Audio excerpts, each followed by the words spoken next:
Hi, and welcome to another edition of Lee's Thoughts. And today I have purchased for myself, because my wife likes a mouse and she doesn't like a touchpad.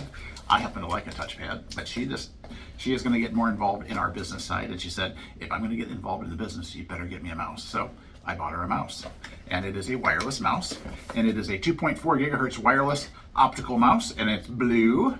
And let's open it up and see what we got. We have owned one of these before, and somehow we lost it. So let's take a look at it. So what we have here, user's manual, always good. But these are pretty plug and play, I will just tell you that. They're fairly easy. So what you have here is you have your mouse. It has a roller ball, so you can move around on the roller ball. And then you have buttons.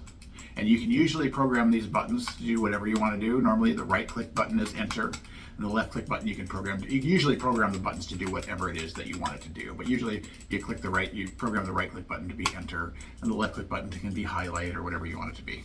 But, so then to get this set up normally,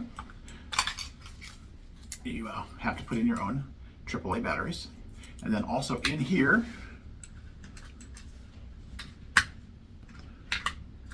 is the wireless. This is a USB wireless connection. So you just plug this little connection into your laptop, and it's a transceiver, and this will automatically talk to the mouse, and it makes it wireless. So if you're in need of a wireless mouse, these things work great. So go out and get your Memorozoid wireless mouse today.